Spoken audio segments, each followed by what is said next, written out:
त्या दिवशी फेस्टिवल मध्ये गेलतो तर तिथून मंचुरियनचा मसाला घेऊन आलतो, फ्लावर मध्ये टाकून मिक्स केला आणि पकोडा तालाला घेतले. यो मिक्स केल्यावर दुसरा काहीच टाकायची गरज ना लागत आणि जाम भारी लागतं. आम्ही दरवर्षी फेस्टिवलला गेल्यावर यो पॉकेट नक्कीच घेतात. लगे टाट वरून घेतलं ना जेवलो. आताही बिल्लो बघा कशी धावते माझ्या ड्रेसची नाडी बघून. तिला असं काय दिसला ना काय माहिती काय सुचतं लगेच धावते तर पकडायला बघतो. अशा बारीक बारीक गोष्टी असल्या ना त्यांच्याशी केल्याला जाम मजा येते. तिला घरात काटायला आलं तर नंतर खाली गेलो चिंटूला घेऊन आलो. आल्या बिल्लोला पकडायला गेला ना बिल्लो त्याला बघून नुसती पळून जातं कारण किंवा मारत असते तिला निसता.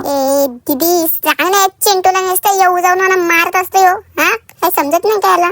नुसता येतं माझी शेपूट धरतं ना वरतं म्हणा पकडतं नुसतं यो. चिंटू पिंटू तुला मी मारत नाही म्हणून जास्त शांपणा करू नको. मारील ना शेर पंजा जोर. दोघांचा बॉन्ड म्हणजे टॉम अँड जेरी. आता इथं उलट आहे. आमची बिल्लो आहे टॉम न यो चिंटू आहे तो जेरी आहे. जेरी नुसता कार्या घेत असतं आमची टॉमचं. नाही तर दादानं वहिनीने घेतलेलं ब्रेडचं गुलाबजाम बनवायला का माहितीये का कारण की आज त्यांच्या तिलकला झालतं 1 वर्ष कम्प्लीट. मागच्या वर्षी त्यांची तिलक सेरेमनी झालती ना लगे 1 वर्ष पण कम्प्लीट झाला. किती फास्ट दिवस निघून जातात ना. रील वगैरे जाम टाकलेले हो आम्ही बघा इन्स्टावर बघितलं नसतील तर. पहिल्यांदाच ब्रेडचं गुलाबजाम बनवलेले या दोघ्या मिळून बनवलेलं ना जाम भारी लागत होतं. लगे मी जेवायला पण घेतलं इथं पटकन. खाली गेल्यावर देवा बोलतोय की मी न्यू सायकल घेतली माझी व्हिडिओ कारली ना व्हिडिओ पटकन आमच्या देवाबाईची नवीन खरेदी. चिंटू बघा स्वामींचं गाणी ऐकत ऐकत कसं झोपलेला माझ्या मांडीवर. तर गाईज असं होता आजचा मिनी ब्लॉग आणि चॅनलवर नवीन असेल तर सबस्क्राईब करून ठेवा का माहितीये का कारण की उद्या आपला फुल ब्लॉग येणार आहे आणि त्याच्यामध्ये एकदम इंटरेस्टिंग काहीतरी बघायला भेटणार आहे तुम्हाला. तशा एवढ्या ब्लॉग्सला सपोर्ट केले तसा या ब्लॉगला पण करा. Bye bye.